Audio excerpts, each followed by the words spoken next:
rumbo a las elecciones con El Nuevo Mundo. Hola amigos de Las Vegas y Nevada. Nosotros como el periódico Nuevo Mundo tenemos como lema, primeramente, informar a la comunidad hispana acerca de los asuntos vitales en el diario vivir de los residentes de esa área. Y como parte de eso es brindarles la oportunidad de conocer a las personas que en la política pudieran ayudarnos. Y hoy tenemos el privilegio y el gusto de tener con ustedes a Michael Boris. Le damos la bienvenida a nombre del periódico hispano. Señor Boris, mucho gusto. Es un placer. Gracias tienes aquí. Yo hablo español, me comprendo, tú hablas muy rápido, no mucho. Pero 40 años yo vivas en Las Vegas, estudia mucho español. Muchas gracias. Mire qué bien habla español, porque el que habla español como americano es como un plus. Entonces nos da mucho gusto that you speak Spanish as well. Gracias. Sí, señor. Muy bien. Tenemos una pregunta para usted y es, what did motivate you or what turned you in motion to decide to go and run for a congressman for District Number 1? What was your passion? What triggers that? Yo soy vivas aquí 40 años. Mi escuela es El Dorado, gradual. El Dorado, gracias. And vivos aquí es lo mejor. The education is the worst en United Estados. Tú tienes 40, 50 diferentes estadios en todo mucho mejor. Aquí, el dinero para escuelas es, ¿cómo se dice? 9 millones. 900 millones. Wow. Nada para escuelas. Zero. So, yo soy profesional. Yo sé de políticos. En 3 años yo soy aquí, Congreso Distrito 1. Distrito 1. Muy bien. Yo pienso que para el final, I think that at the end of this campaign you will be almost perfectly bilingual. Muchas palabras. But, you know, in TV we have to speak a little faster, but I'm sure if we speak slower, you will grab most of it. Sí, gracias. Y tiene buena voz. He has a good voice. For a politician also, that really helps you to convey your message. Yo soy muy guapo, es muy importante. Boy, he has a personality. Muy bien, we're happy to have you, but when I was reading about your campaign rhetoric, you emphasized like a slogan or a motto called that the politics is not about the left versus the right, but instead of that, family versus government, or real and fake, or people and politics are different things to express to the people. How would you explain to the people that you can change that and make politics more real to a person in Las Vegas, in Nevada? In español? In English. Thank you, for the love of gosh. A lot of people vote party lines, and they too much TikTok, too much TV. You don't even really know what's going on.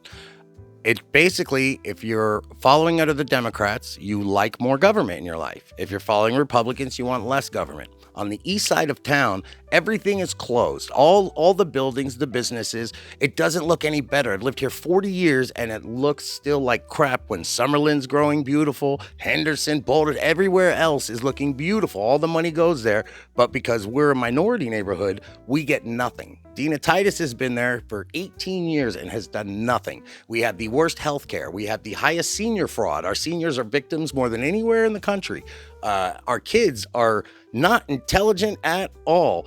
And that's our fault because we're not voting. We're letting the old people who live out on the edges of town, who all day, all they do want to do is vote. But we have to work, and we can't take a day off. We're going to end up homeless. Our kids don't get shoes. So, and they want that. But the problem is nobody's speaking out for our people. We don't have a voice. So I'm trying to speak for our people, because I'm living that life every day. I came from work to come here.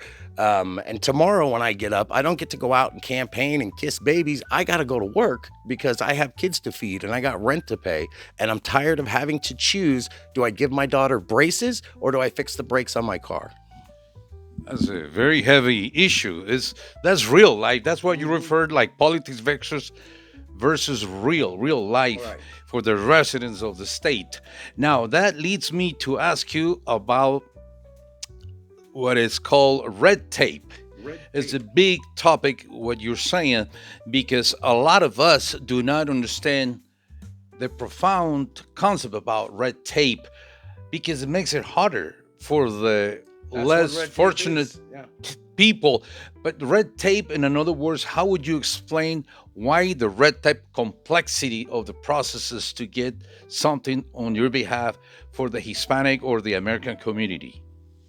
Well, I'll tell you, and with the east side of town in Las Vegas, we're all the same color. We're all judged the same. But the problem is, it's so hard to get new business out there because they want you to work for a casino. They want you to go strip at the clubs, and be that person to keep their machine going. So they make it hard, and it gets so hard that you forget to even try anymore. So now, instead of a restaurant, you want a food truck or, a cart or something, because it's impossible to get a building. It's just impossible. Nobody cares because they don't think it's attainable. There's no money where we live. And therefore, politicians don't care about us because of where we live. It's a fact. And the other thing that would make them care is to get out and vote. And it's hard to vote. If you don't speak English, like, tú necesitas estudiar English para tu segura. There's bad stuff happening right now.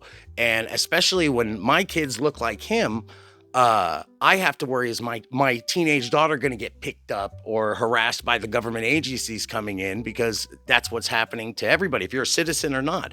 If you're a citizen living here, you shouldn't be harassed because of the color of your skin, how you speak, the accent. You shouldn't even be stopped. They need to figure out another way. Pardon me. Go ahead. It's very interesting that I came here like in 1980, and you too, well, we were speaking. The culture has changed dramatically. Back then, if you did not speak English, it was okay. They were more interested in your personality, your character, your values. These days, they're not. And also, when you go to the east side, as you can see, the difference is remarkable in infrastructure. We have tattoos. No. It's okay. It's quite all right.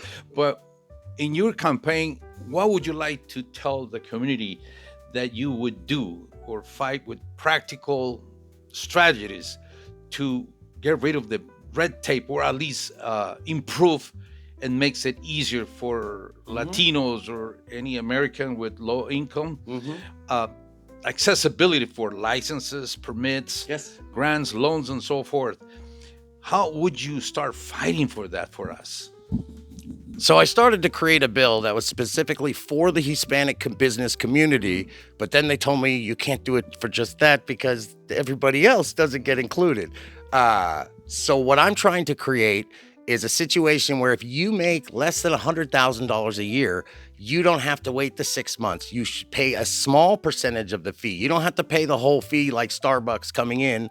And then you should be able to operate. You should be able to hit the ground running before you go broke trying to operate.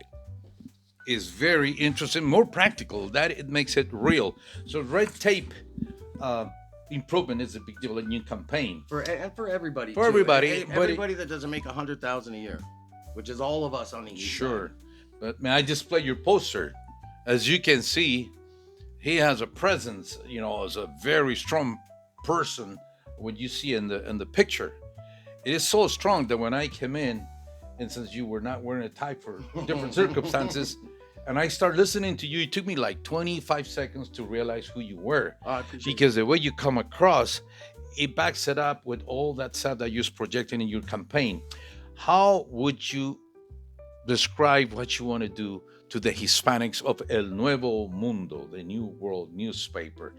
make it easy for them to understand? What I want to do is get rid of the separation,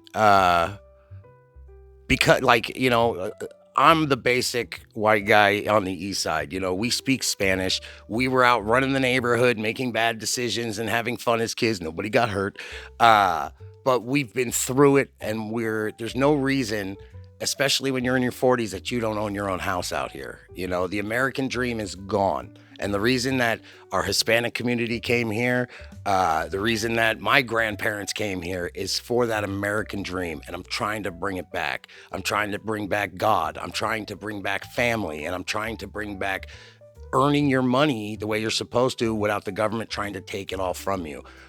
They want us to look poor so that they can raise their funds that we never get. The poorer we look, the more money they get to help us. And I haven't seen anybody get any help from anybody. Grants, I would make more accessible and start to educate our Hispanic and our lower income communities on how you can apply. They have millions of dollars a year to help you start your business, but they don't want you to get it. They make it hard. It should be very easy. We need a lot more education. We need to bring our east side back alive. And then the money comes in and everything fixes because now we have money and we get respect too. Very interested and well explained. And lastly, I'm sure our audience is asking, what is that belt doing in that desk? It's very artistic, very pretty. When I never touched one. And it's very interesting that you had a wrestling, a fighter, a gladiator background. Yes. You can tell by the tone of his voice. Yes. Would you explain us what this is and what relationship does this have with your campaign and your personality? Yes. So many of you know me. I'm also a stand-up comedian. I like to make jokes. I have comedy shows. I also do a very great show called Wrestle Sesh for 8 years now. And I have given out belts for humanitarian efforts for people who put work in but don't take money out. They're just helping people. You made it yourself? This one, I have not earned yet. I have not won Congress District 1, but I'm going to. Right now, you guys are the voice. But if you help me, I can be your voice. And trust me, I'm going to wear the crap out of this when I get it. But right now, it's a nice showpiece, and it keeps me motivated on what I'm trying to accomplish here. The warrior, the wrestler came out of you for a second. Yeah. Like that. Even me, I'm speaking like you. No. I'm talking like you also. Well, thank you. Muchas gracias, señor, por aceptar nuestra invitación a El Nuevo Mundo Newspaper. Muchísimas gracias. Muchas gracias. Volta. Tú necesitas volta. Estudia inglés para tu segura y volta. Y tu voice, I don't know how to say voice. ¿Cómo se dice voice? Voz. Tu voz es muy importante. If tú quieres the attention and viva mejor, tú necesitas volta. Votar. And tú puedes votar Michael Boris con Michael Boris for Nevada. Muchas gracias.